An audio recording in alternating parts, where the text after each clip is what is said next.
Olá pessoal, tudo bem?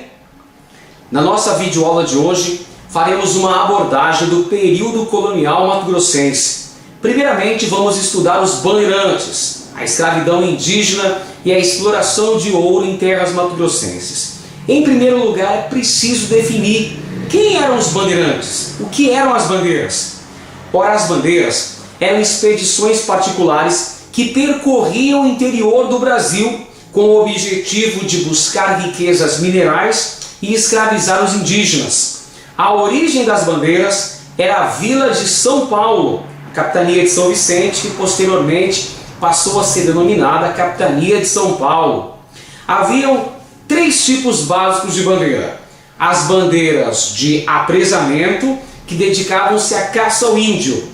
As bandeiras de sertanismo de contrato, que se especializavam em destruir quilombos e também praticar outros serviços no interior do território, como por exemplo, atacar nações indígenas hostis ao avanço da colonização portuguesa. E havia um terceiro tipo de bandeira, as bandeiras de mineração ou prospecção, que dedicavam-se à busca de metais preciosos. As bandeiras originários da capitania de São Vicente, capitania de São Paulo posteriormente, da vila de São Paulo, elas eram expedições que adentravam aos sertões brasileiros e muitas vezes ultrapassavam os limites impostos pelo Tratado de Tordesilhas. Com isso, as bandeiras acabaram descobrindo ouro em território que primordialmente pertencia à coroa espanhola, no caso Minas Gerais, Mato Grosso e Goiás. Em razão das atividades bandeirantes, tivemos uma série de consequências. O alargamento informal das fronteiras brasileiras, a descoberta de ouro e o início da etapa de mineração lá no final do século XVII, começo do século XVIII no Brasil, e tivemos também a escravização e o extermínio de milhares de indígenas no Brasil. Os bandeirantes chegaram em território mato-grossense no final do século XVII. Bandeirantes como Manuel de Campos Bicudo e Bartolomeu Bueno da Silva, que chegaram até a região denominada Arraial de São Gonçalo Velho. O objetivo de tais bandeirantes em terras mato-grossenses era prear indígenas, aprisionar os silvícolas para levá-los como escravos para o Planalto Vicentino.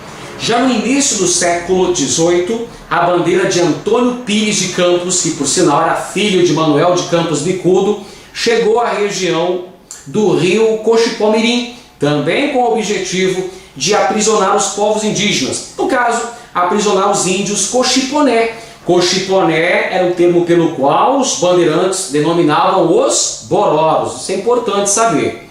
Em 1719, a bandeira de Pascoal Moreira Cabral, sorocabano, chegou também à região do rio Cochipó-Mirim, também interessada no apresamento indígena, e acidentalmente acabou por encontrar ouro no rio Cochipó. Estavam inauguradas as primeiras jazidas de ouro em terras mato-grossenses, as chamadas Lavras do Cochipó-Mirim.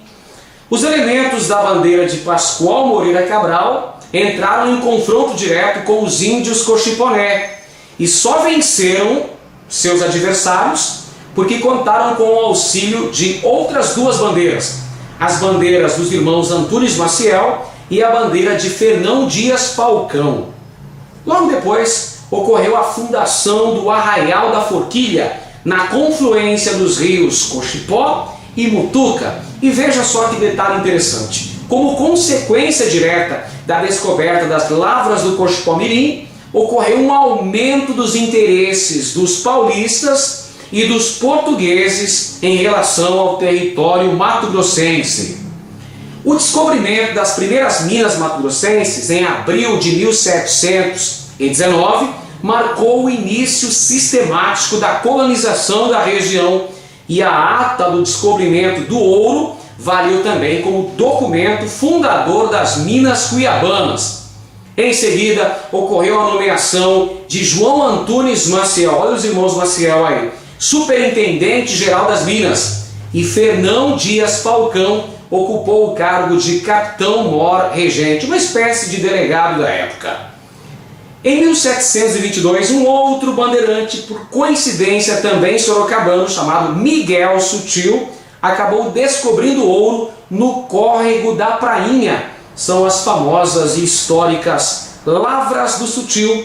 Esse achado aurífero acabou contribuindo para um deslocamento populacional do Arraial da Forquilha para esse novo arraial, o Arraial do Bom Jesus, na localidade das Lavras do Sutil, no caso, junto ao córrego da Prainha. Essa situação acaba por marcar o início do povoamento às margens do córrego da Prainha, afluente do rio Cuiabá, sendo considerada por muitos historiadores esse fato como a origem histórica da atual cidade de Cuiabá, capital de Mato Grosso. Um outro aspecto ligado à descoberta das primeiras jazidas auríferas em terras mato-grossenses são duas, por enquanto. Lavras do Coxpomirim, descoberta pela bandeira de Pascoal Moreira Cabral, e as Lavras do Sutil, encontrada pelos elementos da bandeira de Miguel Sutil. Bom, depois de descobertas essas duas primeiras jazidas auríferas em terras mato-grossenses, tornou-se extremamente necessário se estabelecer um processo de abastecimento regular das minas cuiabanas. Os primeiros produtos, os produtos assim de primeira necessidade, vinham de duas localidades próximas às minas cuiabanas: Rio Abaixo, atual Santo Antônio do Leverger, e Serra Acima, atual município de Chapada dos Guimarães. Por outro lado, produtos de um comércio de maior porte vinham diretamente da capitania de São Paulo através das monções de abastecimento, as chamadas monções paulistas, que se constituíam em expedições fluviais de comércio que partiam da capitania de São Paulo com o objetivo de abastecer as regiões mineradoras. Abastecer com o que, você pode me perguntar? Com vários tipos de mercadorias, tais como escravos, ferramentas de trabalho, vestimentas, remédios, manufaturas em geral, o sal, que era um produto extremamente necessário para a sobrevivência dos primeiros mineiros em Cuiabá. As monções paulistas se constituíam no meio mais seguro, no meio mais eficaz de se atingir a longínqua Cuiabá durante o século XVIII e também durante o início do século XIX. E em razão das inúmeras dificuldades enfrentadas pelas monções, que dificuldades são essas? Eu posso citar algumas para vocês. Os trechos encachoeirados, os ataques das nações indígenas inimigas dos colonizadores, tais como os Caiapó, os Guaicuru e os Paiaguá. Essas três nações empreenderam uma tenaz resistência ao avanço da colonização. Além disso, ocorriam constantemente avarias nas embarcações dos paulistas, havia também muita perda de parte desses produtos que eram trazidos para Cuiabá. Tudo isso contribuía para que as mercadorias trazidas pelas monções, ao chegarem à vila de Cuiabá, tivessem um preço exorbitante, fazendo com que boa parte da população mineira não tivesse condições financeiras de ter acesso às mesmas. Um outro aspecto muito importante para você estudar, para você se preparar para esse concurso, é compreender as tensões políticas existentes entre os fundadores de Cuiabá e os elementos responsáveis pela administração colonial portuguesa. Um fato extremamente importante é compreender a vinda do governador de São Paulo, Dom Rodrigo César de Menezes, a Cuiabá. Veja bem, meu caro aluno, as minas cuiabanas estavam circunscritas à capitania de São Paulo. E com a descoberta das minas do Sutil, que foi um dos maiores veios auríferos encontrados em terras mato-grossenses, evidentemente que as autoridades lusitanas quiseram verificar, acompanhar em loco o processo de extração de ouro. Por isso que o governador de São Paulo resolveu deixar a sede do povoado, ou seja, a vila de São Paulo, e se dirigir até a longínqua Cuiabá, até o Arraial do Bom Jesus de Cuiabá. Com qual objetivo? O objetivo era o estabelecimento da administração colonial portuguesa sobre as minas cuiabanas, promover assim uma fiscalização austera da extração aurífera, promover o controle da tributação e da entrada de mercadorias nas minas cuiabanas. Em síntese, promover o estabelecimento do poder metropolitano em Cuiabá. Só que antes de fazer isso, ele precisava retirar de seu caminho seus possíveis adversários. E quem é que poderiam ser os adversários do governador de São Paulo?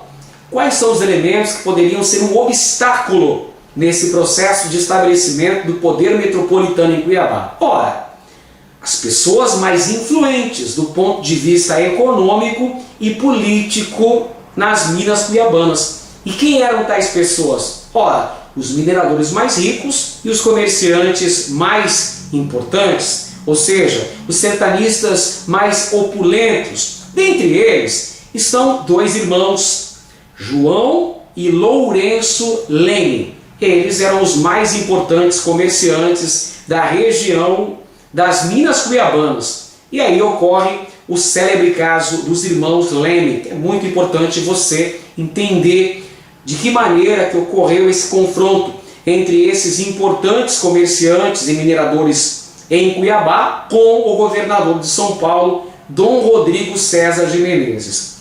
Veja bem, primeiramente, o governador de São Paulo tentou aliciar os irmãos Leme, tentou convencê-los a fazer parte da estrutura burocrática metropolitana, oferecendo para um deles o cargo de provedor dos quintos nas minas cuiabanas. Não ocorreu um acordo entre ambas as partes, acabando por gerar um rompimento entre os irmãos Leme e o dito governador. Com isso, aconteceu em São Paulo uma emboscada para capturar os irmãos Leme. Emboscada esta a mando do governador de São Paulo. Essa emboscada acabou redundando no aprisionamento da frota dos irmãos Leme, que se encontrava ancorada junto às margens do rio Tietê, e a punição aos irmãos Leme foi extremamente severa. Um deles acabou assassinado durante tal emboscada, e o outro foi preso e enviado até Salvador, a capital da colônia à época, onde foi julgado, condenado, enforcado, esquartejado e teve seu corpo exposto nas principais ruas de Salvador. E aí você pode se perguntar, mas professor, por que uma punição tão severa aos irmãos Leme? Veja bem, os irmãos Leme poderiam representar uma ameaça à implantação do poder metropolitano nas minas cuiabanas, uma liderança contrária ao governador que poderia gerar, por exemplo, uma revolta contra a implantação da cobrança de impostos, a implantação das casas de fundição, por exemplo, tal como ocorreu em Minas Gerais, lá em Vila Rica, no ano de 1720, quando Felipe dos Santos organizou uma revolta contra o governo metropolitano. Revolta essa que acabou gerando o assassinato de Felipe dos Santos, foi enforcado e esquartejado. Para se evitar a ocorrência de uma revolta antifiscal, é que ocorreu essa violenta punição aos irmãos Leme, que tiveram boa parte de seu patrimônio financeiro confiscado pelo Estado português, que retirou inclusive as benesses dos familiares dos Leme. Pois bem, depois de retirado esse entrave que poderia ser a presença dos irmãos Leme em Cuiabá, é que o governador de São Paulo se dirigiu até esta localidade. No final de 1726, ele chegou em Cuiabá e em 1º de janeiro do ano seguinte, elevou o arraial à categoria de Vila Real do Senhor Bom Jesus de Cuiabá, como um prêmio pela elevada extração aurífera desta localidade. E enquanto esteve em Cuiabá, cerca de 18 meses, Dom Rodrigo César de Menezes empreendeu uma violenta cobrança de impostos, empreendeu o poder metropolitano nesta região do Império Colonial Português. Pois bem, Vamos então para mais um tema importante do período colonial. Agora trataremos da escravidão negra em Mato Grosso. A escravidão, ela se constituiu na mão de obra por excelência no Brasil colonial, e em Mato Grosso não foi diferente. Tanto no período colonial, século XVIII, quanto no período imperial, século XIX, a mão de obra escrava foi a principal utilizada em terras mato-grossenses. A mão de obra escrava esteve na mineração, na agricultura, esteve também nas atividades das principais vilas mato-grossenses, nas atividades domésticas, enfim, em todo o circuito produtivo nós tivemos a utilização de mão de obra escrava. Mão de obra escrava de africanos e também de indígenas, porque a própria legislação portuguesa, no que tange à questão indígena, era muito confusa. Às vezes os índios eram protegidos da escravidão, mas havia casos específicos em que se podia desenfrear uma guerra justa contra os povos indígenas, inclusive escravizados. Mas no que diz respeito aos escravos africanos, eles foram trazidos para Cuiabá e também para as principais vilas mato-grossenses através das monções paulistas e também através da Companhia de Comércio do Grão-Pará e Maranhão, criada em 1755 para abastecer a recém-criada capital de Mato Grosso, Vila Bela da Santíssima Trindade. Essa companhia teve um curto período de funcionamento, vindo a decretar extinção no ano de 1778.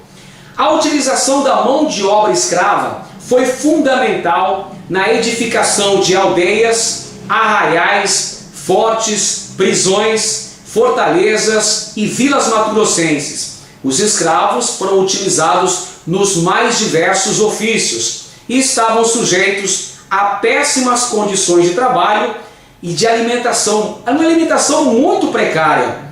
Por isso é que a escravidão em terras mato-grossenses foi intensamente marcada por vários atos de resistência contra a escravidão. Atos como, por exemplo, queima de plantações, suicídio, infanticídio, aborto voluntário, o banzo. O banzo era uma espécie de depressão profunda que se metia o escravo, muitas vezes levando-o à morte. Tivemos também casos de assassinato de feitores. Os feitores eram os capatazes que administravam as fazendas, que cuidavam dos escravos. Também tivemos assassinatos de proprietários de escravos. Um outro ato de rebeldia contra a vigência da escravidão era a prática de religiões de matriz africana, que por vezes colocava muito temor na elite colonial. Tivemos também a formação de quilombo, esse sim, o mais importante ato de resistência à escravidão no Brasil. E um outro aspecto importante foi a prática do compadrio, que consistia no fato de que muitos escravos entregavam seus filhos para serem batizados pelos seus senhores, para estabelecer uma espécie de parentesco espiritual, para tentar aplacar o sofrimento, diminuir a opressão e a violência contra os escravos. Os quilombos, que eram comunidades de escravos fugitivos da ordem colonial, atenção, os quilombos apresentavam população heterogênea, ou seja, a sua composição social era bastante variada. Tínhamos africanos, indígenas, muitos mestiços, crioulos, caburés. A população dos quilombos tinha inclusive homens livres pobres. Veja bem, isso demonstra muito bem que não eram apenas os negros e os índios que sofriam com a opressão metropolitana. Muitos homens livres eram marginalizados na sociedade escravocrata colonial. Os quilombos proliferaram-se em Mato Grosso nos séculos XVIII e XIX. Os principais quilombos foram o quilombo do Piolho ou Quariterê. Atenção, senhores, este é o principal quilombo registrado pela historiografia mato-grossense. quilombo que existiu durante o século XVIII em Vila Bela da Santíssima Trindade. Uma outra característica peculiar deste quilombo era a liderança de uma mulher, a rainha Teresa de Benguela. Também em Vila Bela tivemos a ocorrência de um outro quilombo, o quilombo Aldeia Carlota, formado por casais de escravos idosos, com o objetivo de povoar a fronteira com o Império Colonial Espanhol. Tivemos ainda a ocorrência de inúmeros outros quilombos em território mato-grossense, tais como o quilombo do Rio Manso ou Cansanção, na região de Chapada dos Guimarães, durante o contexto histórico da Guerra do Paraguai. Quilombo do Serra Dourada, quilombo do Seputuba, quilombo do Pindaituba, quilombo do Mata Cavalo, em Nossa Senhora do Livramento, dentre outras tantas comunidades quilombolas registradas nos séculos XVIII e XIX em território mato-grossense. Esses quilombos, a grande maioria deles pelo menos, acabou sendo destruída pela ação das tropas enviadas pelas autoridades coloniais no contexto do período do século XVIII e pelas autoridades imperiais, no caso o quilombo do Rio Manso, Cansanção, durante a época da Guerra do Paraguai. Pois bem, pessoal, falta ainda falarmos dos tratados de fronteira entre Portugal e Espanha assinados ao longo do século XVIII.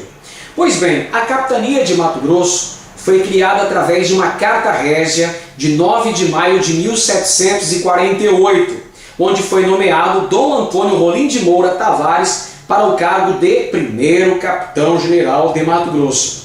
E Rolim de Moura tomou uma série de medidas para consolidar esse território como parte integrante do Império Colonial Português na América. Dentre suas principais ações, nós podemos incluir a fundação de Vila Bela da Santíssima Trindade, às margens do rio Guaporé, com o intuito de sediar a primeira capital de Mato Grosso e assegurar o domínio do Vale Guaporeano para a coroa portuguesa. Entretanto, foi no governo de Luís de Albuquerque de Melo Pereira e Cáceres que se consolidou esse domínio colonial português na fronteira oeste. E temos a assinatura de dois tratados importantes no século XVIII. O Tratado de Madrid, de 1750, e o Tratado de Santo Ildefonso, de 1777. O mais importante de todos é o Tratado de Madrid, que consolidou a fronteira oeste no século XVIII. Bom, com a criação da capitania de Mato Grosso, Rolim de Moura foi nomeado então como primeiro capitão-general e promoveu a fundação de Vila Bela, a primeira capital, instalada em local insalubre. Por que local insalubre? Porque as margens do rio Guaporé, com suas constantes cheias, tornavam a Vila Capital, Vila Bela da Santíssima Trindade, extremamente difíceis por conta da ocorrência de doenças tropicais. A principal delas, a malária, que chegou inclusive a vitimar 2 capitães-generais mato-grossenses. O abastecimento de Vila Bela da Santíssima Trindade era feito através da Companhia de Comércio do Grão-Pará e Maranhão, que funcionou entre 1755 e 1778. Rolim de Moura foi o principal responsável pelo estabelecimento do poder metropolitano no Vale do Rio Guaporé, transformando Mato Grosso no antemural da colônia portuguesa na América. O Tratado de Madrid é o principal tratado. Bom, esse é o que cai mais nas provas de concurso. Esse é o tratado que você deve estudar com muita atenção. O Tratado de Madrid foi baseado no princípio do uti possidetis, ou seja, a posse por ocupação reconhecida. Os interesses lusitanos na assinatura desse tratado foram defendidos por Alexandre de Gusmão e garantiu a Portugal a posse da bacia amazônica e o oeste do Brasil. Então a efetivação do uti possidetis se deu com a construção de Vila Bela da Santíssima Trindade. Perceba bem essa característica, meu caro aluno. O Tratado de Madrid foi assinada em 1750 e Vila Bela foi construída 2 anos depois, no Vale do Guaporé, fronteira com o domínio espanhol, exatamente para consolidar, para efetivar o uti possidetis, a ocupação reconhecida do território. E foi trazido para Mato Grosso o Marco do Jauru, que era um monumento em forma piramidal, que marcava exatamente o local da fronteira entre o domínio colonial português e o domínio colonial espanhol na América. Atualmente, o Marco do Jauru encontra-se no centro da cidade de Cáceres, em frente à igreja de São Luís de Cáceres. Luís de Albuquerque de Melo Pereira e Cáceres foi o principal governante do período colonial.